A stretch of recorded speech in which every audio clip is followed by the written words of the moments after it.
Everyone welcome to my channel maths by Sujit. আজি আমি মেথছৰ এটা interesting topic height and distance আৰম্ভ কৰিম, যিটো আমাৰ ট্ৰিগনমেট্ৰি চেপ্টাৰৰ এটা পাৰ্ট হয়। যিকোনো কম্পিটিটিভ এক্সাম কাৰণে ইম্পৰ্টেণ্ট। আমি প্ৰথমে কি কৰিম, বেছিক কনচেপ্টটো বুজি ল'ম ডিটেইলছত, তাৰপাছত আমি ইয়াৰ কুৱেশ্যনবোৰ সলভ কৰিম। মানে একেবাৰে আমি বেছিক পূৰা শিকি ল'ম, ঠিক আছে। আৰু গোটেই কুৱেশ্যনবোৰ আমাৰ কি NCERT বুকৰ পৰা মই কালেক্ট কৰিছোঁ। এতিয়া চোৱা, হাইট এণ্ড ডিষ্টেঞ্চত ফাৰ্ষ্টত আমি কি বুজিব লাগিব। প্ৰথমে আমি এংগল অফ এলিভেশ্যন, ঠিক আছে, এংগল অফ এলিভেশ্যন আৰু এংগল অফ ডিপ্ৰেশ্যনৰ বিষয়ে জানিব লাগিব। এংগল অফ এলিভেশ্যন আৰু কি এংগল অফ ডিপ্ৰেশ্যন। ছাপ'জ তোমালোকে ধৰি লোৱা এটা কি বিল্ডিং আছে, বিল্ডিঙৰ কি থাকে, হাইট থাকে। তো এইটো বিল্ডিং বুলি ধৰি লোৱা, ঠিক আছে, বিল্ডিং। আৰু তলত কি থাকিব, গ্ৰাউণ্ড লেভেলটো, যিটো আমাৰ ভূমি বা বেছ বুলি কওঁ আমি। এতিয়া এই বিল্ডিঙৰ ওপৰত এজন ছাপ'জ ল'ৰা আছে বুলি ধৰি লোৱা, আৰু ইয়াত এজনী ছোৱালী আছে বুলি ধৰি লোৱা হ'ল। যদি এই ছোৱালীজনী তলৰ পৰা যদি ওপৰলৈ চায়, ল'ৰাজনক তলৰ পৰা যদি ওপৰলৈ চায়, তেতিয়া এই লাইনটোক আমি কি বুলি কওঁ, যিটো অবজাৰ্ভাৰ লাইন বুলি কয়। মানে এই চোৱাজনক আমি অবজাৰ্ভাৰ বুলি কওঁ, ঠিক আছে। তো ইয়াৰ পৰা এটা লাইন যাব, এই লাইনটোক কওঁ আমি line of sight, line of sight. তো এই লাইন আৰু তলৰ যিটো এই এংগলটো, তলৰ পৰা যদি ওপৰলৈ চায়, তেন্তে তলত এটা কি হ'ব, এংগল বনিব। এই এংগলটোক আমি কওঁ এংগল অফ এলিভেশ্যন, এংগল অফ এলিভেশ্যন, ঠিক আছে। আৰু চোৱা, ওপৰৰ পৰা যদি তললৈ চায়, তো ওপৰত এটা লাইন এনেকৈ সমান্তৰালকৈ ড্ৰ কৰি ল'বা, তলৰ লাইনৰ সমান্তৰালকৈ। তো এই এংগলটো লাইন অফ চাইট আৰু এই লাইনৰ মাজৰ এংগলটো কি বুলি কওঁ আমি, এংগল অফ ডিপ্ৰেশ্যন, ঠিক আছে, মনত থাকিব। চিম্পল একেবাৰে চোৱা, তলৰ পৰা যদি ওপৰলৈ চায়, তলৰ এংগলটোক কওঁ আমি এংগল অফ এলিভেশ্যন, আৰু ওপৰৰ পৰা যদি তললৈ চায়, তেন্তে ওপৰৰ এংগলটোক কওঁ আমি এংগল অফ ডিপ্ৰেশ্যন, ঠিক আছে। আৰু চোৱা, জ্যামিতিত এটা বস্তু আমি শিকি আহিছোঁ, যদি দুটা সমান্তৰাল লাইন থাকে এনেকৈ, ইয়াক যদি আন এটা লাইনে এনেকৈ কাটি দিয়ে, তেতিয়া এইটো এংগল আৰু এইটো এংগল সদায় কি হ'ব, সমান হ'ব, ঠিক আছে। একান্তৰ কোণ বুলি কয়। চোৱা, জেড টাইপৰ এনেকৈ বনিছে নাই, জেড টাইপৰ, তো এইটো সমান হ'ব। ইয়াতো চোৱা ভালকৈ, এই দুটা কি সমান্তৰাল নহয় জানো, এইটো আৰু এইটো। আৰু এই লাইনটো চোৱা,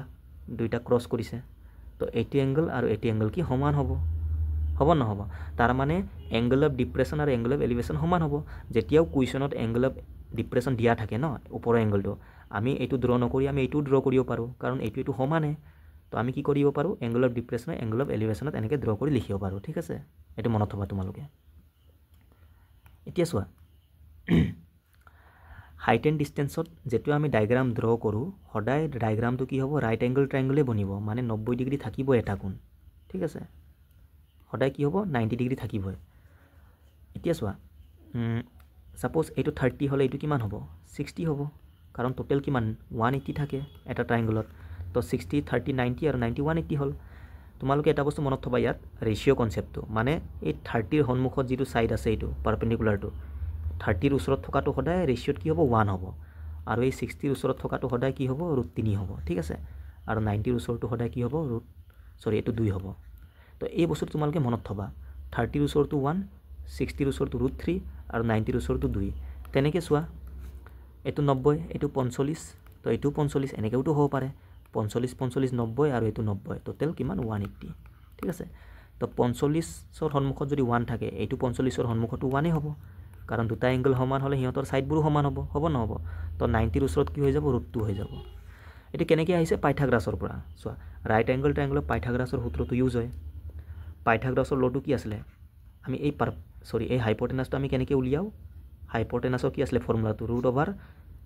পাৰপেণ্ডিকুলাৰ স্কুৱাৰ প্লাছ বেছ স্কুৱাৰ, বেছ মানে √3 স্কুৱাৰ। তো 1 স্কুৱাৰ মানে 1,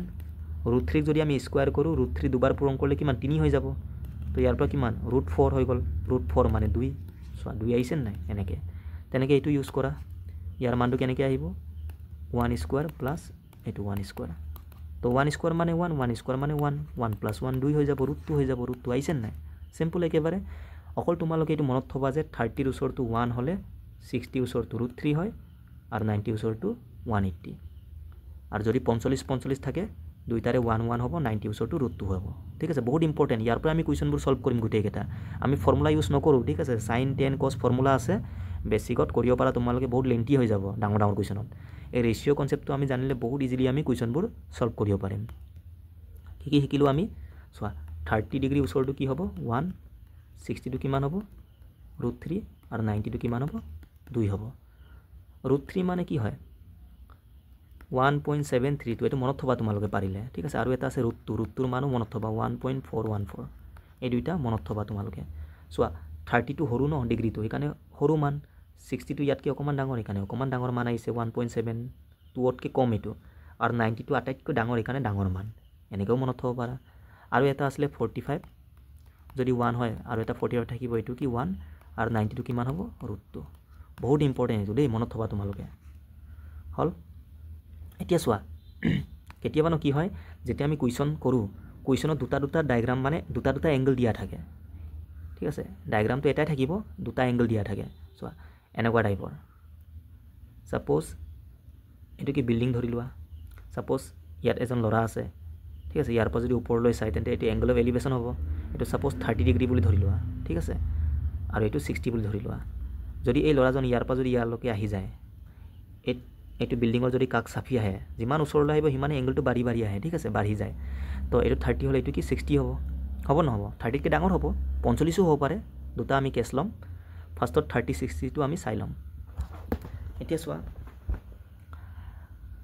আমি কি কৰিম এতিয়া ৰেচিঅ'টো কম্বাইন কৰিম ইয়াত সৰু ট্ৰাইংগলটো চোৱা সৰু ট্ৰাইংগলটো এইটো 60 ওচৰত কিমান থাকে √3 আৰু এইটো কিমান এইটো 30 হ'ব 60 30 90 টোটেল 180 হ'ব নহ'ব এইটো 60 হ'লে এইটো 30 হ'ব 30 ওচৰটো কিমান 1 হৈ যাব মানে ইয়াৰ পৰা ইয়াৰলৈকে ঠিক আছে এইটো 1 আৰু এইটোত √3 পালোঁ আমি তেনেকৈ এতিয়া ডাঙৰ ট্ৰাইংগলটো চোৱা ডাঙৰ ট্ৰাইংগল মানে এইটো গোটেইটো ডাঙৰটো 30 আছে ন 30 ওচৰটো কিমান 1 হয় 1ৰ মানটো কিমান √3 দিয়া আছে চোৱা 30 ওচৰত 1 থাকে কিন্তু আছে √3 মানে 1ৰ মানটো দিয়া আছে √3 এনেকৈ ধৰি লোৱা তো আমাক লাগে এইটো এতিয়া ডাঙৰ ট্ৰাইংগলৰ কাৰণে এইটো ইউজ নকৰিম জানো এইটো 30 হ'লে এইটো কিমান 60 হ'ব তো 60ৰ সন্মুখত কি এই গোটেইটো নহ'ব জানো এইটো কাৰণ আমি ডাঙৰ ট্ৰাইংগলটো লৈছোঁ ন সৰুটো আমি ইউজ কৰি পিনি 1 পালোঁ আৰু এইটো এতিয়া এইটো 30 এইটো 60 সন্মুখত কি থাকে √3 থাকে নাথাকে √3 থাকে কিন্তু ইয়াত চোৱা 1ৰ মানটো √3 দিয়া আছে ন তো √3ৰ মানটো কিমান হ'ব √3ৰ মান কিমান হৈ যাব √3 × √3 3 হৈ যাব তাৰমানে এইটো √3 নহয় কিনি কিমান 3 হৈ যাব কিয় কাৰণ 30 ওচৰত √3 আছে 30 মানে 1 হয় 1ৰ মানটো √3 তো 60 ওচৰটো √3 হয় √3ৰ মান কিমান হ'ব √3 3 হৈ যাব ঠিক আছে চোৱা টোটেল আমি ইয়াৰ পৰা ইয়ালৈ কিমান পালোঁ 3 পালোঁ আৰু ইয়াৰ পৰা ইয়ালৈকে কিমান 1 আছে তো এইটো কিমান 2 নহ'ব জানো কাৰণ 2 আৰু 1 মিলাই কিনি এইটো 3 হ'ব ন তো ইয়াৰ পৰা আমি কি বুজিলোঁ চোৱা যেতিয়াও ন এনেকুৱা টাইপৰ ডায়গ্ৰাম থাকে এটা 30 এটা 60 ঠিক আছে যেতিয়াও 30 60 থাকে সদায় এইটো ইয়াৰ মানটো কি হ'ব 1 হ'ব আৰু ইয়াৰ মানটো সদায় 2 হ'ব কাৰণ টোটেল কিমান 3 থাকে এইটো তোমালোকে মনত থ'বা পাৰিলে মুখস্থ কৰি ল'বা এইটো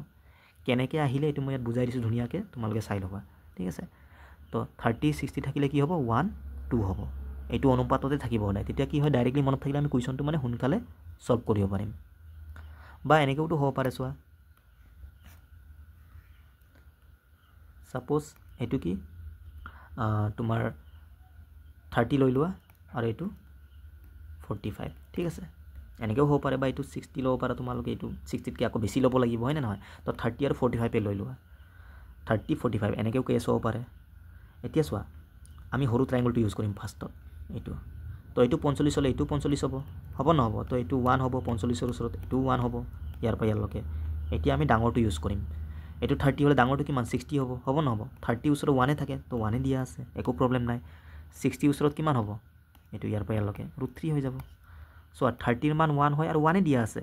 তো 60ৰ মানো √3 আহি যাব ছেম টু ছেম যে সেইকাৰণে অকণমান আগত আমি কি কৰিছিলোঁ তাত মানটো বেলেগ আছিলে 1ৰ মানটো কি আছিলে √3 আছিলে সেইকাৰণে √3ৰ মানটো √3 × √3 3 হৈ গৈছিলে ইয়াত 45ৰ মান 1 30ৰ মান 1 হয় 1ৰ মান 1 হ'লে √3ৰ মান √3 হ'ব এতিয়া চোৱা এইটোৰ পৰা এইটোলৈকে আমি 1 পালোঁ তো এইটো কিমান হ'ব ৰিমেইনিং এই পাৰ্টটো টোটেল √3 পৰা যদি মই 1টো মাইনাছ কৰি দিওঁ এইটো আহিব নাহিব মানে এইটো কি হ'ব √3 - 1 হৈ যাব ঠিক আছে তো এইটো তোমালোকে মনত থ'বা যেতিয়াও 30 আৰু 45 ডিগ্ৰী থাকে ন তো এইটো কি হ'ব 1 হ'ব এইটো কি হ'ব √3 - 1 হ'ব 1 হ'লে √3 - 1 ঠিক আছে মনত থাকিব এতিয়া আমি চোৱা গোটেই কনচেপ্টবোৰ আমি শিকি ল'লোঁ এতিয়া আমি কুৱেশ্যনবোৰ ইজিলি আমি সলভ কৰিব পাৰিম যদি এইকেইটা কনচেপ্টটো আমাৰ মনত থাকে কিন্তু বেছিক কনচেপ্টবোৰ অকণমান আমাক দৰকাৰ হ'ব ঠিক আছে বেছিক নিয়মটো তোমালোকে অলপ চাই লোৱা চোৱা ৰাইট এংগল ট্ৰাইংগলত কি থাকে পাৰপেণ্ডিকুলাৰ বেছ আৰু হাইপটেনাছ থাকে নাথাকে এইটো 90 ডিগ্ৰী এই দুটা কোণটো সদায় কি হ'ব 90তকৈ সৰুৱে হ'ব ছাপ'জ এইটো থিতা ঠিক আছে থিতা বুলি ধৰিছোঁ সদায় 90তকৈ সৰু হয় ডাইৰেক্ট এটা ফৰ্মুলা আছে চোৱা সাইন থিতা কছ থিতা আৰু কি টেন থিতা এই তিনিটাৰ ফৰ্মুলা তোমালোকে পাৰিলে মনত থ'বা সাইন থিটা মানে কি p/h, cos থিটা মানে b/h, tan থিটা মানে কি p/b। এইটো মনত থবা তোমালোকে। পারপেন্ডিকুলার বাই হাইপোটেনাস, বেস বাই হাইপোটেনাস, পারপেন্ডিকুলার বাই বেস। যদি মনত নাথাকে তেন্তে ইয়াৰ পৰা মনত থবা। চোৱা পণ্ডিত, পি ফৰ পণ্ডিত, পণ্ডিত বদ্ৰী প্ৰসাদ, পণ্ডিত বদ্ৰী প্ৰসাদ হৰ হৰ ভোলে, পণ্ডিত বদ্ৰী প্ৰসাদ হৰ হৰ ভোলে, এনেকৈ মনত থবা। সাইন কস টেন, এইটো সাইন, এইটো কস, এইটো টেন। চোৱা p/b মনত থাকিব। আৰু সাইনৰ উল্টা কি কচেক হয়, কচেক থিটা। এইকেইটা মনত নথলেও হ'ব, ঠিক আছে। ইয়াৰ পৰা আমাৰ ইজিলি সলভ হৈ যায় কুৱেশ্যনবোৰ। সাইনৰ উল্টা যদি কচেক হয়, কচেকৰ মান কিমান, এইটো উল্টাই দে, এইচটো ওপৰত যাব, পিটো তলত আহি যাব। এনেকৈ কচৰ উল্টা চেক হয়, তো এইটো উল্টাই দিলে চেকৰ মান আহিব। টেনৰ উল্টা কট হয়, এইটো উল্টাই দিলে b/p হৈ যাব এনেকৈ, ঠিক আছে। জাষ্ট এইটো মুখস্থ কৰি থবা। কিন্তু আমি কুৱেশ্যন এই ফৰ্মুলাৰ পৰা আমি সলভ নকৰোঁ কুৱেশ্যনবোৰ, ঠিক আছে, কাৰণ লেন্থি হৈ যায়।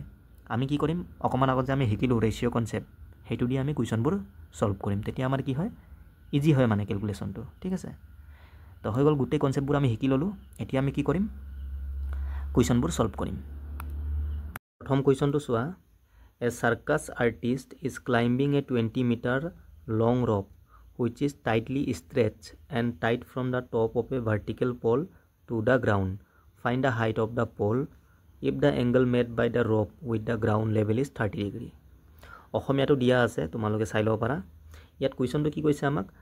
চাৰ্কাছৰ যিটো আৰ্টিষ্ট কি কৰিছে, 20 মিটাৰ লং ৰপ, ৰপ মানে কি ৰছী, অসমীয়াত দিয়া আছে চোৱা ৰছী, ৰছীডালত কি বগাই আছে, ঠিক আছে। আৰু কি কৈছে, এই ৰছীডাল which is টাইটকৈ বান্ধি থোৱা আছে বুলি কৈছে, from the top of a vertical pole, মানে চোৱা ইয়াত পল আছে, পল মানে কি খুঁটা, ছাপ'জ এইটো কি খুঁটাডাল, ঠিক আছে। এতিয়া খুঁটাৰ এই টপৰ পৰা, ওপৰৰ পৰা গ্ৰাউণ্ডত মানে কি তলত, এইটো ছাপ'জ গ্ৰাউণ্ডত এটা পইণ্ট আছে, এইটো এই খুঁটাৰ যিটো টপৰ পৰা গ্ৰাউণ্ডলৈকে টাইটকৈ ৰছীডাল বান্ধি থোৱা আছে মানে। তো এইটো কি ৰছীডাল, ৰছীৰ লেন্থটো আমাক দিয়া আছে কিমান, 20 metre. Find the height of the pole, আমাক কি উলিয়াব দিছে, পলৰ হাইট মানে এই খুঁটাডালৰ উচ্চতাটো উলিয়াব লাগে, এইটো ঠিক আছে, এইটো উলিয়াব লাগে আমি। If the angle made by the rope with the ground level is 30 degree, মানে এই ৰছীডাল আৰু গ্ৰাউণ্ডৰ যিটো এংগল, এই এংগলটো আমাক দিয়া আছে কিমান, 30 ডিগ্ৰী। এতিয়া চোৱা, আমাক লাগে ইয়াৰ মানটো ন, উচ্চতাটো, তো এইটো কি 30 ডিগ্ৰী ওচৰত নাই জানো, এইটো 30ৰ ওচৰত কি থাকে, 1:, আমি পঢ়ি আহিলোঁ অকণমান আগতে, হয়নে নহয়। 30ৰ ওচৰৰ মানটো আমি উলিয়াব লাগে। আৰু আমাক দিয়া আছে 90ৰ ওচৰৰ মানটো, 90ৰ ওচৰত কিমান, 20 আছে। 90ৰ ওচৰত থকা বাহুৰ মান কিমান, ৰেচিঅ' 2 হয়। আৰু 2ৰ মানটো আমাক কিমান দিয়া আছে, 20 দিয়া আছে। তো 1ৰ মান কিমান হৈ যাব, 2 পৰা হৰণ কৰা 10। আমাক লাগে 1ৰ মানটোৱে লাগে ন, 30 ওচৰত 1 হয়, তো 1ৰ মান কি 10 পালোঁ। ইয়াৰ এনচাৰ কি হ'ব, 10 মিটাৰ। এইটো আমাৰ কাৰেক্ট এনচাৰ, চিম্পল। আৰু যোনে বেছিকত কৰিব মন কৰিছে সিহঁতে বেছিকতো কৰিব পাৰা। চোৱা, বেছিকত কৰিব হ'লে আমি কি কৰোঁ, আমাক কি দিয়া আছে এইটো চাব লাগে। এইটো ত্ৰিভুজ নহয় জানো, ত্ৰিভুজত কি এইটো হাইপটেনাছ বুলি কওঁ, আমাক হাইপটেনাছটো দিয়া আছে, উলিয়াব লাগে লম্ব। তো লম্ব আৰু হাইপটেনাছ থকা ফৰ্মুলা কোনটো, সাইন থিটা। সাইন থিটা মানে কি আছিলে, p/h। চোৱা, পাৰপেণ্ডিকুলাৰ আৰু হাইপটেনাছ থাকে, তো সাইনৰ ফৰ্মুলাটো ইউজ কৰি তোমালোকে এইটো উলিয়াব পাৰা। থিটা মানে এই এংগলটো 30, সাইন 30, ঠিক আছে। পিটো উলিয়াব লাগে। আৰু হাইপটেনাছটো আমাক দিয়া আছে 20। সাইন 30ৰ মান কিমান হয়, 1/2, p/20। ইয়াৰ পৰা 2 পৰা এইটো 10 বাৰ যাব, ক্ৰছ মাল্টিপ্লাই কৰি দিবা, পিৰ মান 10 আহি যাব। চোৱা, এনেকৈও কৰিব পাৰা, বাট ৰেচিঅ' মেথডটো বেছি ভাল, ঠিক আছে। ডাইৰেক্টলি আমি কৰিব পাৰোঁ ন, অৰেলি হ'ল। 2 নম্বৰটো চোৱা। A tree breaks due to storm and the broken part bends so' that the top of the tree touches the ground making an angle 30 degree with it. The distance between the foot of the tree to the point where the top touches the ground is 8 metre. Find the height of the tree. মানে চোৱা, এজোপা কি গছ আছিলে, ধুমুহাৰ ফলত কি হৈ গ'ল, এটা পাৰ্টৰ পৰা কি ভাঙি গ'ল, ঠিক আছে। ভাঙি কিনি সেই পাৰ্টটো গ্ৰাউণ্ডৰ লগত 30 ডিগ্ৰী কি এংগল কৰিছে। মানে চোৱা, গছৰ কি থাকে, হাইট থাকে, গছজোপাৰ হাইট আছে, ছাপ'জ এইটো কি এজোপা গছ হ'ল। এতিয়া ধুমুহাৰ ফলত ছাপ'জ এই পইণ্টৰ পৰা কি ভাঙি গ'ল, ভাঙি কিনি এতিয়া ওপৰৰ পাৰ্টটো তলত বেণ্ড হৈ কিনি মাটিৰ লগত কিমান কোণ কৰিছে, 30 ডিগ্ৰী, ঠিক আছে। এইটো দুটা ইকুৱেল দেই, এইটো পাৰ্টটো এইটো,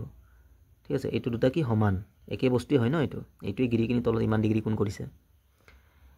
আৰু কি দিয়া আছে চোৱা, the distance between the foot of the tree, মানে এই ট্ৰীৰ যিটো ফুট মানে তলৰ পইণ্টৰ কথা কৈছে, টপ মানে ওপৰটো, ফুট মানে তলৰ, to the point where the top touches the ground, আৰু যিটো টপ আছিলে, টপটোতো এতিয়া ইয়াত টাচ কৰি আছে গ্ৰাউণ্ড লগত, তো এই দুইটাৰ মাজৰ ডিষ্টেঞ্চটো কিমান, 8 মিটাৰ আমাক দিয়া আছে। আমাক কি হাইট উলিয়াব দিছে ট্ৰিৰ মানে ইয়াৰ পৰা ইয়াৰলৈকে ষ্টাৰ্টিঙত কিমান আছিলে তাৰ কাৰণে চোৱা আমাক এইটো পাৰ্টটো লাগিব আৰু এই পাৰ্টটো লাগিব এই পাৰ্টটো আৰু এই পাৰ্ট দুটাই সমান নহয় জানো তো এইটো ওলালে আমাৰ এইটো আহি যাব আৰু আমাক এইটো এক্সট্ৰাকে লাগে মানে এই দুইটা উলিয়াব লাগিব এইটো আৰু এইটো তো কেনেকৈ উলিয়াম চোৱা এইটো 30 ডিগ্ৰী 30 ডিগ্ৰীৰ ওচৰত কি ৰেচিঅ' 1 হয় মানে 1ৰ মানটো উলিয়াব লাগিব আৰু এইটো কি 90ৰ ওচৰত কিমান 2 হয় মানে 1 আৰু 2 অনুপাতৰ মানটো আমাক লাগে তেতিয়া আমি দুটা প্লাছ কৰি দিম আমাৰ টোটেল হাইটটো আহি যাব এতিয়া চোৱা আমাক কি দিয়া আছে একচুৱেল যিটো ভ্যালু 8 দিয়া আছে 8 মিটাৰ এইটো কাৰ মান 60 ডিগ্ৰী ওচৰৰ নহয় জানো 30 60 90 থাকে 60ৰ সন্মুখত কি আছে 8 আৰু 60ৰ ওচৰত থকাটো ৰেচিঅ'ত কিমান হয় √3 হয় ইয়াৰ মান দিয়া আছে কিমান 8 মিটাৰ আমাক লাগে 1 আৰু 2 মই 1ৰ মানটো কেনেকৈ উলিয়াম √3 পৰা 8 হৰণ কৰা মানে 8/√3 হৈ যাব এইটো আমাৰ কি 1ৰ মান আহিলে 2ৰ মান কিমান হ'ব 1ৰ মান ইমান হ'লে 2ৰ মান 2 লগত পূৰণ কৰি দিয়া 2 8 গুণ 16/√3 হ'ব নহ'ব তো 1 আৰু 2ৰ মান দুইটাৰে আহিলে এই দুটা আমি কি কৰিম প্লাছ কৰিম আমাৰ টোটেল হাইটটো আহি যাব তো প্লাছ কৰি দিয়া 8/√3 প্লাছ 16/√3 তলত চোৱা দুটা √3 আছে সেম হ'লে √3 আহিব ন এলচিএমটো আৰু ওপৰত 8 আৰু 16 কিমান হৈ যাব 24 এতিয়া চোৱা এনসাৰটো এইটোৱে হয় বাট ট্ৰিগোনোমেট্ৰি চেপ্টাৰত কি হয় ন তলত কেতিয়াও ফ্ৰেকশনত তলত ৰুট থাকিব নোৱাৰে তলত যদি ৰুট থাকে ৰুটত যদি ভ্যালু থাকে আমি কি কৰিম তাক আঁতৰাব লাগিব ৰুটটো আমি আঁতৰাব লাগিব তাৰ কাৰণে আমি কি কৰোঁ ওপৰতো √3 ইনটু কৰি দিয়া তলতো √3 ইনটু কৰি দিয়া সেম পৰা ইনটু কৰি দিব লাগে তো তলত কিমান √3 কিমান 3 হৈ যাব ওপৰত 24 √3 আছে ঠিক আছে এটা 3 পৰা 24ক 8 বাৰ যাব মানে 8√3 আমাৰ কি কাৰেক্ট এনসাৰ হ'ব টোটেল যেটো হাইট আছিলে এটো কিমান 8√3 ঠিক আছে হল নেক্সট টু চোৱা the angle of elevation of the top of a tower from a point on the ground which is 30 meter away from the foot of the tower is 30 degree find the height of the tower so same type or ইয়াত কি কৈছে angle of elevation দিয়া আছে মানে তলৰ পৰা ওপৰলৈ চাওঁতে যেটো angle হ'ব ন top of a tower মানে চোৱা টাৱাৰ আছে টাৱাৰৰ এটা হাইট থাকিব এই টাৱাৰ বুলি ধৰি লোৱা ঠিক আছে তেৰা হয় এটো কি tower top of a tower মানে টাৱাৰৰ এই টপৰ পৰা from a point on the ground মানে চোৱা গ্ৰাউণ্ডৰ এটা পইণ্ট আছে এইটো পইণ্ট ধৰি লোৱা তো টাৱাৰৰ টপৰ পৰা গ্ৰাউণ্ডৰ এই পইণ্টটোৰ কথা কৈছে angle of elevation মানে কি মানে ইয়াৰ পৰা মই টাৱাৰৰ ওপৰটো চাইছো তেতিয়া angle এটা হ'ব এই angle টো আমাক দিয়া আছে 30 ডিগ্ৰী আৰু চোৱা কি কৈছে which is 30 meter away from the foot of the tower মানে এই যেটো পইণ্টটো গ্ৰাউণ্ডৰ এই পইণ্টটো 30 মিটাৰ দূৰত্বত আছে টাৱাৰৰ ফুটৰ পৰা মানে এই পইণ্টৰ পৰা তো এটো 30 মিটাৰ হল আমাক কি উলিয়াব দিছে হাইট মানে এই হাইটটো তাৰ মানে 30 ওচৰত আছে ন 1ৰ মানটো উলিয়াব লাগে ৰেচিঅ'ত আৰু এই 30 মিটাৰ যে দিয়া আছে এটো কাৰ মান 60ৰ মান নহয় জানো 60ৰ মান হয় এটো আৰু 60ৰ মান কিমান √3 হয় ইয়াৰ মান কিমান 30 মিটাৰ দিয়া আছে আমাক লাগে 1ৰ মান কেনেকৈ আহে এটোৰ পৰা ডিভাইড কৰা 30/√3 হৈ যাব কিন্তু মই কি কৈছিলো তলৰ ৰুট থাকিব নোৱাৰে তো √3 পৰা ওপৰত আৰু তলত ইনটু কৰি দিয়া ওপৰত তলত চোৱা √3 কিমান 3 হৈ যাব এটা 3 পৰা ওপৰত 30ক হৰণ কৰা 10 বাৰ যাব তো 10√3 আমাৰ কাৰেক্ট आंसर सिंपल 4 নম্বৰটো চোৱা a kite is flying at a height of 60 meter above the ground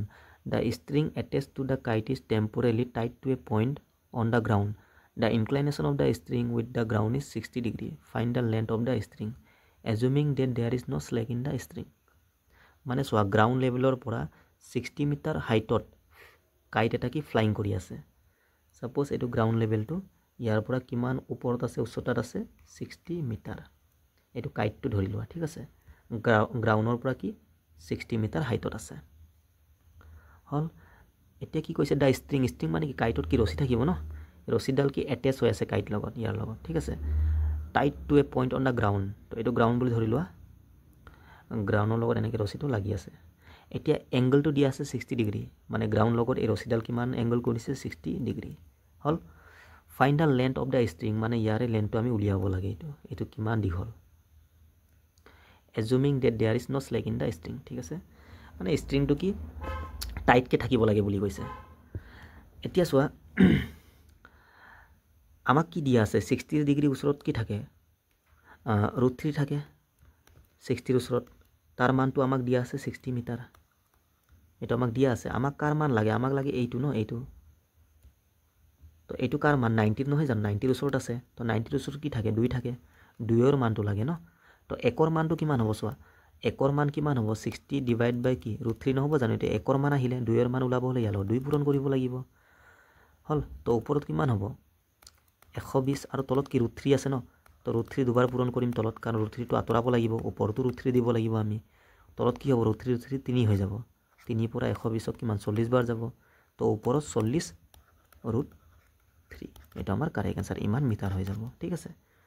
তো স্ট্ৰিংটোৰ লেন্থ কিমান 40 √3 সিম্পল আছিল একো নাই 5 নম্বৰটো চোৱা a 1.5 meter tall boy is standing at some distance from a 30 meter tall building. The angle of elevation from his eyes to the top of the building increases from 30 to 60 degree as he walks towards the building. Find the distance he walked towards the building. মানে চোৱা building আছে বিল্ডিংটোৰ আমাক কি height দিয়া আছে 30 metre এইটো building বুলি ধৰি লোৱা কিমান মিটাৰ হাইট 30 মিটাৰ আৰু ল'ৰা এজন আছে ল'ৰাজনৰ হাইট কিমান 1.5 মিটাৰ এতিয়া angle of elevation দিয়া আছে his eyes to the top of the building মানে চোৱা ল'ৰাজনে যদি ইয়াৰ পৰা বিল্ডিংৰ টপটো যদি চাই ন এনেকে তো angle of elevation বনিব তো মই কি কৰিম সমান্তৰালকে এটা লাইন টানি দিম ইয়াৰ লগে ঠিক আছে তো angle of elevation টো কিমান 30 পৰা 60 হৈ যায় বাঢ়ি কিনি প্ৰথমে 30 আছিলে পাছত কিমান 60 হৈ গ'ল কিয় হৈ গ'ল কাৰণ ল'ৰাজনে কি কৰিছে টুৱাৰ্ডছ দা বিল্ডিং মানে ল'ৰাজনে ইয়াৰ পৰা বিল্ডিংৰ ফালে কি আগবাঢ়ি আহে তো ইমান ডিসটেন্সই কভাৰ কৰিলে ন ইয়াৰ পৰা ইয়ালৈকে আহোঁতে 60 হৈ গ'ল তো এই ডিসটেন্সটো আমাক উলিয়াব দিছে so find the distance he walk towards the building মানে বিল্ডিংৰ ফালে আহোঁতে কিমান ডিসটেন্স কভাৰ কৰিছে আমি কনসেপ্ট যেতিয়া শিকিছিলো বেসিকত আমি কি শিকিছিলো 60 আৰু 30 ৰ কনসেপ্টটো শিকিছিলো ন এই দুটা কি ৰেশিওত থাকে 1:2 থাকে স্টাৰ্টিংত আমি শিকিছিলো তাৰ মানে এই ডিসটেন্স মানে কি 2ৰ মানটো আমি উলিয়াব লাগে এতিয়া চোৱা এটো এটা ট্ৰায়াঙ্গল ন ট্ৰায়াঙ্গল হয় তো ইয়াৰ মানটো আমাক লাগে ইয়াৰ পৰা টোটাল হাইটটো আমাক দিয়া আছে 30 মিটাৰ বিল্ডিংটোৰ ইয়াৰ পৰা ইয়ালৈকে হাইট কিমান 30 আৰু এইটো কিমান 1.5 যদি মই 30 ৰ পৰা এই পাৰ্টটো মাইনাস কৰি দিও এই পাৰ্টটো তো এইটো ৰিমেইনিং এইটো আহিব নাহিব আহি যাব 30 পৰা 1.5 মাইনাস কৰা কিমান হ'ব 28.5 হ'ব ঠিক আছে এইটো আহি গল ন এতিয়া সো আমাক 2ৰ মান লাগে এতিয়া 28.5 টো 30 ৰ সন্মুখটো আছে 60 ৰ সন্মুখটো আছে এটা আমি কাৰ ধৰিম ইয়াৰ না ইয়াৰ ধৰিম দুটাৰ বেলেগ বেলেগ হ'ব তো সদায় এনেকে দিয়া থাকিলে কি কৰিবা সৰু এংগলটো ধৰিবা ঠিক আছে মানে 60 ৰ মান ধৰি লবা এইটো 60 ৰ মান ইমান মানে 60 ৰ সন্মুখত কিমান থাকে √3 ইয়াৰ মান কিমান 28.5 আমাক লাগে কি 2 ৰেশিওৰ মানটো এই ডিসটেন্সটো তো 2ৰ মান কিমান আহিব 1ৰ মান কিমান হ'ব 28.5 ক আমি 3 পৰা হৰণ কৰিব লাগিব আৰু 2ৰ কাৰণে 2 পৰা পূৰণ কৰি দিয়া ওপৰত 2 পৰা পূৰণ কৰিলে কিমান আহিব 57.0 আহিব কিন্তু 57.0 মানে 57 এ হয় পইণ্ট পাছ 0 টো ইগনোৰ কৰে ঠিক আছে ওপৰত ইমান হ'ব আৰু তলত কিমান √3 আছে এটা সো তলত আকৌ √3 আহি গল তো মই কি কৰিম ওপৰটো √3 তলতো √3 পূৰণ কৰি দিম তো কিমান হ'ব তলত 3 হৈ যাব 3 পৰা হৰণ কৰা 57 কেইবাৰ যাব 3 1 গুণ 3 3 9 গুণ 27 মানে 19 √3 আমাৰ কি হ'ব কাৰেক্ট आंसर হ'ব ঠিক আছে ইয়াৰ ডিসটেন্সটো কিমান হ'ব 19 √3 মিটাৰ সিম্পল বেসিক পৰা যদি আমি কৰো না বহুত লেন্থি হৈ যাব এটো ঠিক আছে তো ৰেশিও কনসেপ্টটো মনত থবা তোমালোকে 6 নম্বৰটো চোৱা from a point on the ground the angles of elevation of the bottom and the top of a transmission tower fixed at the top of a 20 meter high building are 45 degree and 60 degree respectively find the height of the tower so question to language to ভাল দৰে বুজিলো আমি ডায়াগ্ৰামটো বনাব পাৰিলে আমাৰ answer আহি যাব from a point on the ground মানে গ্ৰাউণ্ডত কি এটা পইণ্ট আছে সাপোজ এটো পইণ্টটো মই লৈছো গ্ৰাউণ্ডত যিকোনো এটা পইণ্ট লৈ লোৱা এই পইণ্টৰ পৰা দা এংগল অফ এলিভেশন মানে ইয়াৰ পৰা এংগল অফ এলিভেশন দি আছে মানে ইয়াৰ পৰা ওপৰলৈ চাওঁতে হয় না নহয় এংগল অফ এলিভেশন মানে তলৰ পৰা ওপৰলৈ চাওঁতে angle of elevation of the bottom and the top of a transmission tower মানে টাৱাৰ এটা আছে টাৱাৰৰ কি টপ আৰু বটমৰ পৰা এংগল অফ এলিভেশন দিয়া আছে আমাক সাপোজ এটো যদি টাৱাৰ হয় টাৱাৰৰ এই টপ আৰু এই বটম দুইটাৰ পৰা আমাক এংগল অফ এলিভেশন দিয়া আছে ট্ৰান্সমিশন tower fixed at the top of 20 meter high building so ইয়াত ভালকে চোৱা ট্ৰান্সমিশন টাৱাৰ যে টাৱাৰটো কি ফিক্স কৰিছে top of a 20 metre high building মানে 20 মিটাৰ হাই বিল্ডিংৰ ওপৰত আছে টাৱাৰটো মানে চোৱা এটো কি বিল্ডিংটো ধৰি লোৱা 20 মিটাৰ ঠিক আছে এটো বিল্ডিংটো ইয়াৰ ওপৰতে টাৱাৰটো ফিক্স কৰিছে ইয়াৰ ওপৰত টাৱাৰটো আছে এনেকে বিল্ডিংৰ ওপৰত টাৱাৰটো আছে ঠিক আছে আমাক কি দিয়া আছিল এংগল অফ এলিভেশন টাৱাৰৰ পৰা দিয়া আছে টাৱাৰৰ কি বটম এণ্ড দা টপ তো এই টাৱাৰটো এইটো টাৱাৰৰ কি বটম মানে ইয়াৰ পৰা এইটো পইণ্টটো এইটো এংগল অফ এলিভেশ্যন আৰু টপৰ পৰাও দিয়া আছে এংগল অফ এলিভেশ্যন এই পইণ্টলৈকে তো এইটো আমাক দিয়া আছে চ' কুৱেশ্যনটো ভালদৰে বুজি লোৱা 20 মিটাৰ বিল্ডিঙৰ ওপৰত টাৱাৰটো আছে আৰু টাৱাৰৰ বটম মানে এই তলৰটোৰ পৰা এংগল অফ এলিভেশ্যন গ্ৰাউণ্ডৰ এই পইণ্টটো আকৌ টপৰ পৰাও দিয়া আছে ন বটম এণ্ড দ্য টপ কিমান 45 আৰু 60 মানে বটমৰ পৰা এইটো এংগলটো 45 ডিগ্ৰী আৰু টপৰ পৰা এইটো এংগল অফ এলিভেশ্যনটো এই পইণ্টলৈকে গোটেইটো হ'ব ন কিমান 60 ডিগ্ৰী এইটো আমাক দিয়া আছে ঠিক আছে হৈ গ'ল ডায়েগ্ৰামটো হৈ গ'ল এতিয়া আমাক কি উলিয়াব দিছে find the height of the টাৱাৰৰ হাইটটো মানে অকল এই পাৰ্টটো তাৰ কাৰণে আমি চোৱা কি কৰিব লাগিব গোটেই পাৰ্টটো উলিয়াব লাগিব গোটেই পাৰ্টটো এই গোটেইটোৰ পৰা যদি মই 22 মাইনাছ কৰি দিওঁ এইটো আহিব নাহিব আহি যাব এতিয়া চোৱা এই সৰু ট্ৰাইংগলটো চোৱা 45ৰ ওচৰত কিমান 20 আছে 45ৰ ওচৰত কিমান থাকে ৰেচিঅ'ত এইটো 1 নহ'ব জানো 45ৰ ওচৰত কি থাকে 1 থাকে ইয়াৰ পৰা ইয়ালৈকে আৰু 60ৰ সন্মুখত কি থাকে √3 থাকে এই গোটেইটো 60 মানে কি গোটেইটো ন এইটো গোটেইটো এইটো কি হয় √3 60ৰ সন্মুখত √3 থাকে তো আমাক লাগে এই পাৰ্টটো কিমান হ'ব টোটেল √3 আৰু এইটো 1 √3 পৰা যদি মই 1টো মাইনাছ কৰি এইটো আহিব নাহিব √3 - 1 হৈ যাব এইটো ৰেচিঅ'ত তো ইয়াৰ মানটো এইটো উলিয়াব লাগে আমাৰ হয় নহয় তো 1ৰ মান কিমান 20 1ৰ মান কিমান 20 দিয়া আছে আমাক লাগে √3 - 1 √3 - 1ৰ মান কিমান হ'ব 1ৰ মান ইমান হ'লে ইমানৰ মান 20 লগত পূৰণ কৰি দিয়া 20 √3 - 1 এইটোৱে আমাৰ এনচাৰ চ' এক লাইনতে এনচাৰটো আহি গ'ল ন সেইকাৰণে আমি কি ৰেচিঅ' কনচেপ্টটো ভালদৰে জানিব লাগে 45ৰ সন্মুখত 1 থাকে 60ৰ সন্মুখত √3 60 মানে গোটেইটো তো √3 পৰা 1টো মাইনাছ কৰিলে এইটো ৰিমেইনিংটো আহি যাব এইটো মানটো আমাক লাগে 1ৰ মান 20 হ'লে এইটোৰ মান কি 20 পূৰণ এইটো হৈ গ'ল ঠিক আছে ইভেণ্টটো চোৱা a statue 1.6 metre tall stands on the top of a pedestal from a point on the ground the angle of elevation of the top of the statue is 60 degree and from the same point the angle of elevation of the top of the pedestal is 45 degree find the height of the pedestal so statue height to dia ase kiman 1.6 meter tall stand on the top of a pedestal mane so suppose etu ki pedestal ইয়াৰ টপত মানে ইয়াৰ ওপৰত ৰাখা আছে ষ্টেচুটো কিমান 1.6 metre ঠিক আছে তলত কি থাকিব গ্ৰাউণ্ড থাকিব এতিয়া কৈছে from a point on the গ্ৰাউণ্ডৰ এটা পইণ্টৰ পৰা এংগল অফ এলিভেশ্যন দিয়া আছে of the top of the statue মানে এই ষ্টেচুৰ কি টপৰ পৰা গ্ৰাউণ্ডৰ এই পইণ্টটো কিমান 60 ডিগ্ৰী হ'ল and from the same point এই পইণ্টৰ পৰা ছেম পইণ্টৰ পৰা angle of elevation of the top of the pedestal মানে পেডেষ্টেলৰ টপৰ পৰা এইটোৰ পৰা এইটো আমাক দিয়া আছে কিমান 45 ডিগ্ৰী এইটো হ'ল চ' ছেম টাইপ ন অকণমান আগত যে আমি কৰিছিলোঁ ইয়াৰ আগত কুৱেশ্যনটো একেই এনেকুৱা ডায়েগ্ৰাম হৈছিলে জাষ্ট অথনি আমাক এইটো উলিয়াব দিছিলে এবাৰ এইটো উলিয়াব দিব ইমান ডিফাৰেঞ্চ বাকী ছেম এতিয়া 45ৰ ওচৰত কি থাকে ৰেচিঅ'ত 1 থাকে আৰু এইটো গোটেইটো 60 নহয় জানো ইয়াৰ সন্মুখত কি থাকে গোটেইটো √3 আমাক লাগে 1ৰ মান চ' এইটো যে মান যে দিয়া আছে 1.6 এইটো কাৰ মান এইটোৰ মান কিমান হ'ব টোটেল √3 পৰা যদি মই 1 ৰেচিঅ'টো মাইনাছ কৰোঁ এইটো √3 - 1 নহ'ব জানো ৰেচিঅ'ত ইয়াৰ মানেতো এইটো দিয়া আছে √3 - 1ৰ মান কিমান 1.6 দিয়া আছে আমাক লাগে 1ৰ মানটো এইটো কাৰণ আমাক কি পেডেষ্টেলৰ হাইটটো উলিয়াব দিছে তো 1ৰ মান কেনেকৈ আহিব 1.6ক ডিভাইড কৰি দিয়া √3 - 1 পৰা এতিয়া চোৱা তলত কি আছে ৰুট আছে ন এতিয়া দুটা টাৰ্মছ আছে অথনি আগৰ কুৱেশ্যনবোৰ অকল √3 আছিলে ঠিক আছে -1 আছে তো আমি কি কৰিম ওপৰত √3 + 1 তলতো √3 + 1 পৰা ইনটু কৰি দিম ইমানে ঠিক আছে দুটা থাকিলে এই দুটা ছেম থাকিব অকল চাইনটো কি হৈ যায় চেঞ্জ হৈ যায় মাইনাছ থাকিলে প্লাছ হ'ব প্লাছ থাকিলে মাইনাছ হৈ যাব এতিয়া তলত চোৱা এইটো a - b a + b ফৰ্মেটত আহিছে নাই ফৰ্মুলাত a - b a + b formula কি আছিলে a² - b² তলত কি হ'ব a² - b² মানে a মানে কি √3² আৰু -b মানে কি 1 আছে 1 তো 1² √3² মানে 3 -1² মানে 1 3 পৰা 1 গ'লে 2 মানে তলত কি 2 আহি যাব ওপৰত কিমান হ'ব এইটো এনেকৈ ৰাখা 1.6 লগত কিমান ইনটু হৈ আছে √3 + 1 ঠিক আছে তো 2 পৰা 16 কেইবাৰ যাব 8 বাৰ মানে 0.8 বাৰ যাব পইণ্ট আছে পইণ্ট লগাই দিবা তো এনচাৰ কি হ'ব 0.8 লগত ব্ৰেকেটত কি থাকিব √3 + 1 এইটোৱে বাকী অপশ্যনৰ ওপৰত ডিপেণ্ড কৰে এনেকৈ ৰাখিছেনে √3ৰ মানটো আমি জানো ন সেইটো পুট কৰি কিনি তোমালোকে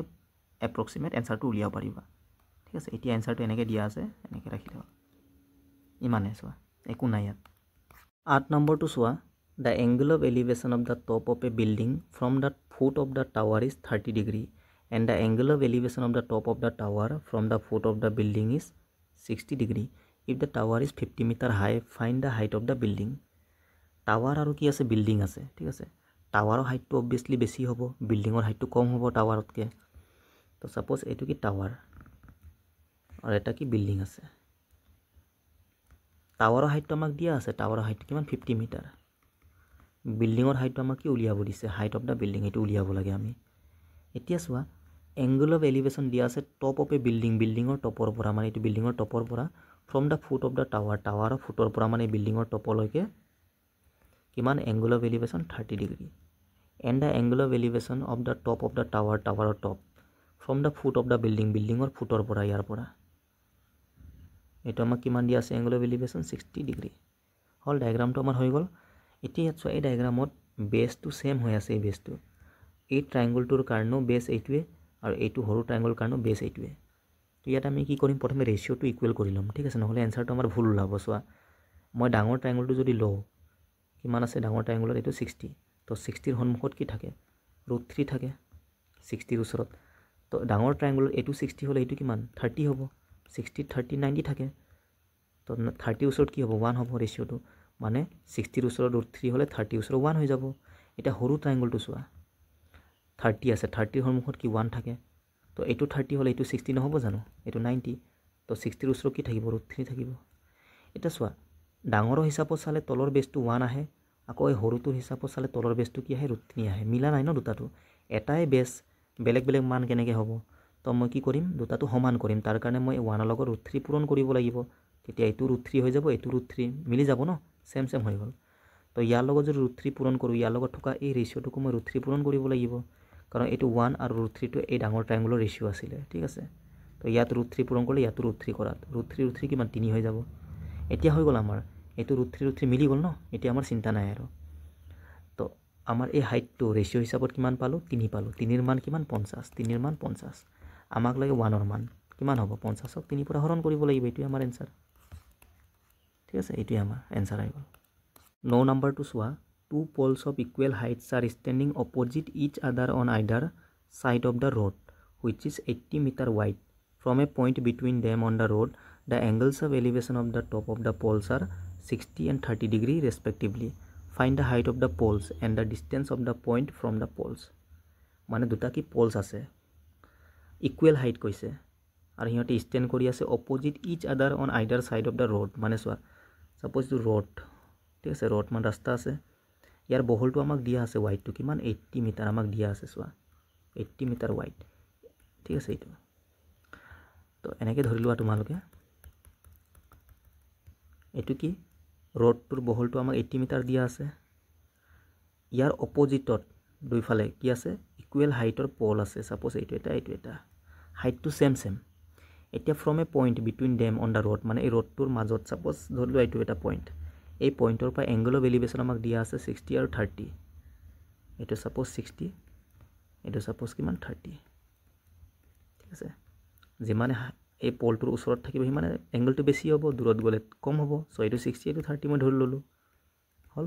এতিয়া চোৱা ইয়াতো আমি কি কৰিম ৰেচিঅ'টো ইকুৱেল কৰিম কাৰণ চোৱা এই হাইটটো ইকুৱেল বুলি কৈছে ন ইকুৱেল হ'লে সিহঁতৰ মানটো ৰেচিঅ' হিচাপতো সেম হ'ব লাগিব নালাগিব সেম হ'ব লাগিব তো সদায় সেম তলৰ যেতিয়া বেছটো সেম থাকে বা হাইট ইকুৱেল ক'লে ৰেচিঅ'টো প্ৰথমে সেম কৰিবা ঠিক আছে এতিয়া চোৱা আমি ৰেচিঅ' ফাৰ্ষ্ট সেম কৰিম পাছত কুৱেশ্যনটো আমি সলভ কৰিম হাইট উলিয়াব দিছে পলৰ হাইটটো সেম যিকোনো এটা ওলালে হ'ল দুটা একেই ন আৰু কি সুধিছে distance of the point from the pole মানে এই পইণ্টৰ পৰা এইটো কিমান ডিষ্টেঞ্চত আছে আৰু এইটো কিমান ডিষ্টেঞ্চত আছে দুইটা বেলেগ হ'ব ন তো এই দুটা উলিয়াব লাগে আৰু হাইটটো উলিয়াব লাগে কেনেকৈ উলিয়াম এতিয়া চোৱা ফাৰ্ষ্টত আমি ৰেচিঅ'টো সেম কৰিম 60ৰ ওচৰত কি থাকে √3 এইটো 60 হ'লে এইটো কিমান 30 হ'ব 30 ওচৰত কি 1 আহি যাব এইটো 1 আহি যাব তেনেকৈ এইটো 30 ওচৰত কি 1 38 হ'লে এইটো কিমান 60ৰ ওচৰত এইটো কিমান হ'ব √3 এতিয়া ইয়াত চোৱা ভালকৈ এইটোতো ঠিক আছে 1 আৰু √3 আৰু এইটো চোৱা √3 আৰু 1 আহি গ'ল বেলেগ ন চোৱা ৰেচিঅ'ত কেনেকৈ বেলেগ হ'ব কাৰণ হাইটটোতো আমাক সেম বুলি কৈছে তো হাইটটো আমি ইকুৱেল কৰিব লাগিব তাৰ কাৰণে মই কি কৰিম ইয়াত √3 পূৰণ কৰি দিম এই ৰেচিঅ'টো ইয়াৰ এই ট্ৰায়াংগলৰ ৰেচিঅ'টো 1 আৰু √3 আছিলে তো ইয়াত √3 পূৰণ কৰিলে এইটো কিমান √3 হৈ যাব এতিয়া চোৱা সেম হ'ল নে নাই হাইটটো ইয়াতো √3 তো ইয়াত √3 পূৰণ কৰিলে ইয়াতো √3 পূৰণ কৰিব লাগিব এইটো কিমান 3 হৈ যাব ঠিক আছে হৈ গ'ল এতিয়া আমাৰ কি চব ইকুৱেল হৈ গ'ল টেনশ্যন নাই আৰু এতিয়া আমি কৰিব পাৰিম এতিয়া কি দিয়া আছে চোৱা এইটো দিয়া আছে এইটো ৱাইডটো ইয়াৰ পৰা ইয়াৰলৈকে বহলটো কিমান 80 আছিলে এইটো কিমান 1 আৰু 3 মিলাই টোটেল 4 নহ'ব জানো ৰেচিঅ'ত ইয়াৰ পৰা ইয়ালৈকে টোটেল 4 ৰেচিঅ' হিচাপত কিন্তু একচুৱেল মতে কিমান 80 মানে 1ৰ মান কিমান 20 হৈ যাব এতিয়া আমাক কি উলিয়াব দিছে হাইটটো কিমান আছে √3 তো √3 মান কিমান হ'ব 20 √3 হৈ যাব এইটো হাইটটো আহি গ'ল √3 লগত 20 পূৰণ কৰি দিয়া আমাৰ কি এইটো হাইট আহি গ'ল আমাক এতিয়া কি উলিয়াব দিছিলে এই পইণ্টৰ পৰা পলটো কিমান দূৰত আছে এইটো তো ইয়াৰ পৰা ইয়ালৈ কিমান 1 আছিলে 1ৰ মানটো মই কিমান 20 ওলালোৱেচোন তো এইটো হ'ল 20 মিটাৰ আৰু এইটো কিমান আছিলে আমাৰ 3 আছিলে 1ৰ মান 20 হ'লে 3ৰ মান কিমান হ'ব 3 20 গুণ 60 তো এইটো কিমান 60 হ'ব সো আহি গ'ল ন গোটেইকেইটা ঠিক আছে এইটো আমাৰ এনসাৰটো হাইট এইটো আৰু এই পলটো এই পইণ্টৰ পৰা 20 মিটাৰ ডিষ্টেন্সত আছে আৰু এই পলটো এই পইণ্টৰ পৰা 60 মিটাৰ ডিষ্টেন্সত আছে সিম্পল নাম্বাৰটো চোৱা a TV tower stand vertically on a bank of a canal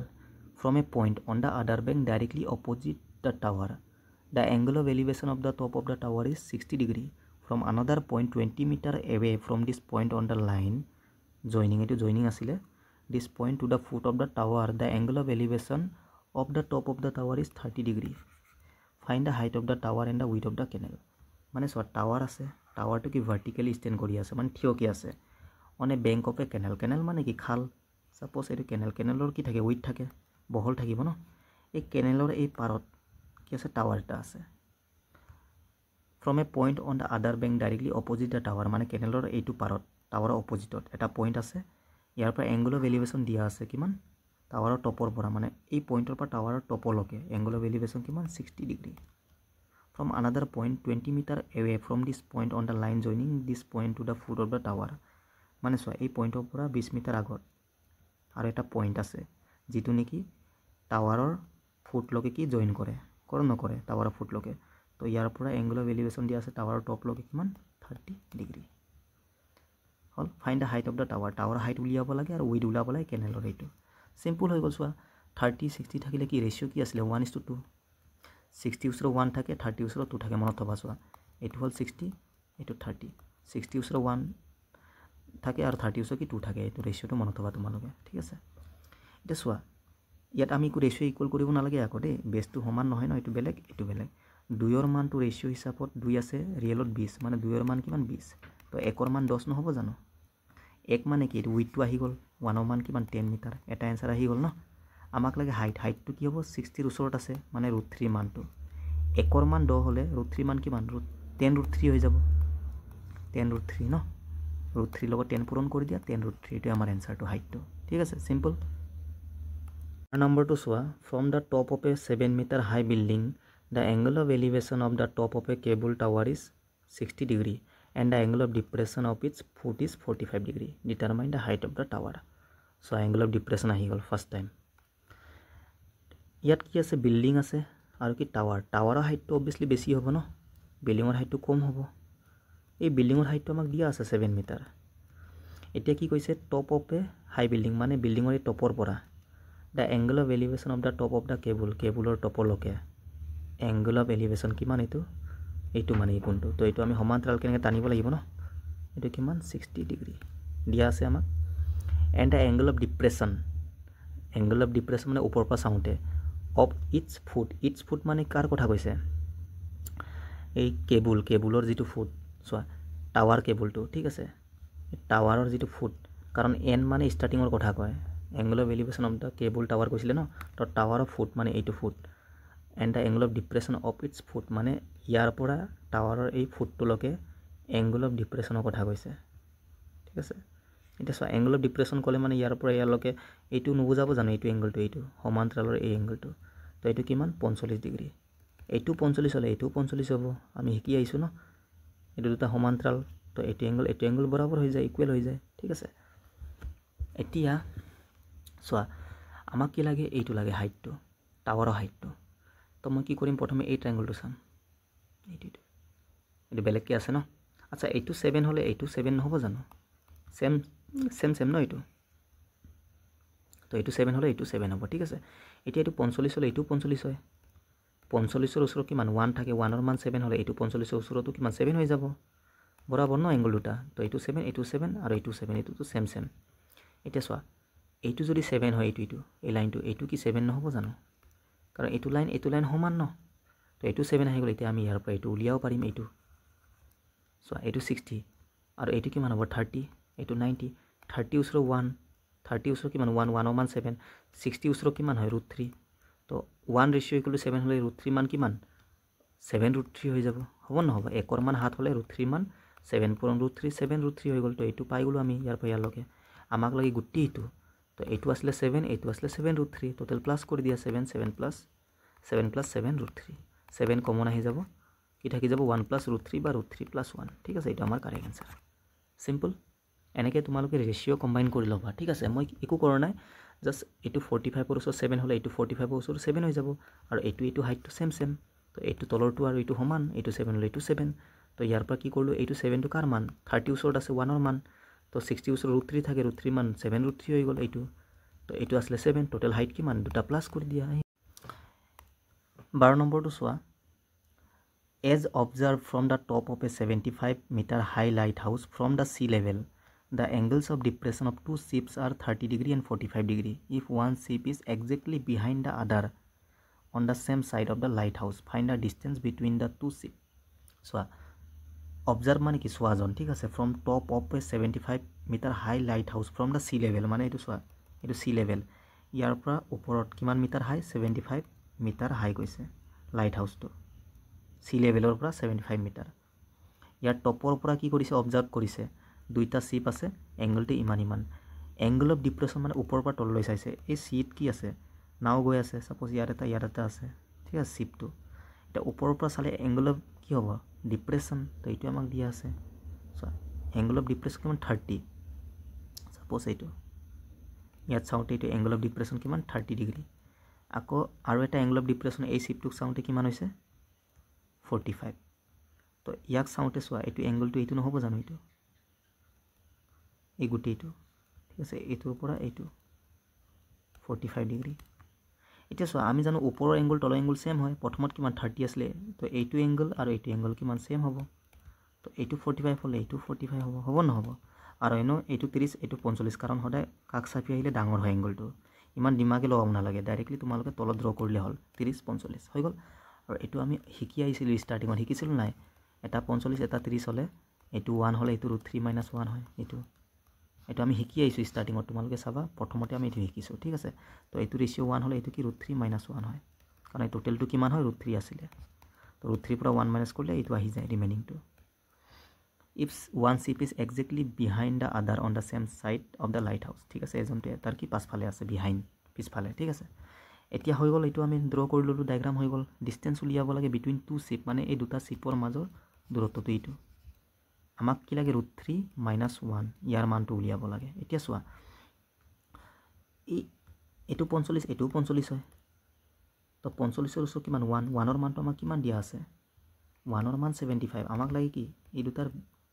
কি মাজৰ দূৰত্ব মানে √3 - 1 তো একৰ মান ইমান হলে ইমানৰ মান কিমান এটা পূৰণ কৰি দিয়া 75 লগত √3 - 1 পূৰণ কৰি দিলে আমাৰ আহি যাব ইমান মিটাৰ এতিয়া আমাৰ এনসাৰ হ'ব নহব হৈ গ'ল ইমান একো নাই ইয়াত 13 নম্বৰটো চোৱা a girl 1.2 meter tall can just see the sun over a 3.62 meter tall wall which is 2.42 meter away from her the angle of elevation of the sun মানে চোৱা ছোৱালী এজনী আছে হাইটটো কিমান 1.2 আৰু এফালে কি আছে ওয়ালৰ হাইটটো 3.62 আৰু ওয়ালৰ ওপৰত কি আছে সান আছে সান তো এনেকে সানক ইয়াৰ পৰা ছোৱালীজনী চাব হয় না নহয় চাওঁতে কি এংগল অফ এলিভেশন হ'ব এংগল অফ এলিভেশনটো আমাক উলিয়াব দিছে এংগলটো চোৱা এইটো এংগলটো ঠিক আছে এইটো উলিয়াব দিছে আমাক আৰু কি কৈছে ওয়ালৰ পৰা মানে ছোৱালীজনীৰ পৰা ওয়ালৰ যিটো দূৰত্ব কিমান 2.42 মিটাৰ এৱে ফ্ৰম হাৰ মানে ইয়াৰ পৰা এই ওয়ালটো যে কিমান ডিসটেন্সত আছে 2.42 হল এতিয়া চোৱা আমি কি উলিয়াব লাগে কোনটো উলিয়াব লাগে এংগলটো কেনেকৈ উলিয়াম সো অকমান দিমাগ লগোৱা এইটো কি 1.2 আৰু ইয়াৰ পৰা ইয়ালৈ কিমান 3.62 টোটালটো ইয়াৰ পৰা ইয়ালৈকে তো এইটো কিমান 1.2 নহব জানো এইটো সমান ন ইকুৱেল হয় এইটো তো এইটো ৰিমেইনিং কিমান হ'ব 3.62 পৰা 1.2 এইটো মাইনাস কৰি দিয়া এইটো আহি যাব ন কিমান হ'ব এইটো ইয়াৰ পৰা 1.2 মাইনাস কৰিলে 2.42 নহব জানো এইটো পাৰ্টটো আৰু চোৱা এইটো আৰু এইটো কি ইকুৱেল হয় এইটো 2.42 হলে এইটো 2.42 এতিয়া ভালকে চোৱা এইটো 2.42 এইটো 2.42 সাইড দুটা ইকুৱেল কেতিয়া হয় যেতিয়া হিহঁতৰ এংগল দুটা ইকুৱেল হয় আৰু এইটোটো 90 ফিক্স থাকে তাৰ মানে এই দুটা কিমান 45 45 হ'ব এইটো 45 ওচৰত যিমান সাইড থাকিব এইটো 45 ৰ ওচৰটো হিমানে থাকিব দুটা ইকুৱেল ন তাৰ মানে তো 45 ডিগ্ৰী হ'ব এইটো সুধিছিলে আমাক তো ডাইৰেক্টলি আহি গ'ল ন 45 ডিগ্ৰী চোৱা আজিৰ ভিডিঅ'ৰ একেবাৰে লাষ্ট কুৱেশ্যন 14 নম্বৰ কুৱেশ্যনটো তোমালোকে নিজে ট্ৰাই কৰিবা এবাৰ কমেন্ট সেকশনত কমেন্ট দিবা এনসাৰটো বাকি 13টা কুৱেশ্যনটো মই অলৰেডি সলভ কৰি দিলো 14 নম্বৰটো নিজে কৰিলে হ'ল আৰু যদি কিবা ডাউট থাকে কমেন্ট সেকশনত কমেন্ট দিবা বা তোমালোকে WhatsApp গ্ৰুপত কলে হ'ল মোক আৰু ভিডিঅ'টো চাই যদি তোমালোকৰ ভাল লাগিছে তেন্তে লাইক কৰি দিবা থ্যাংক ইউ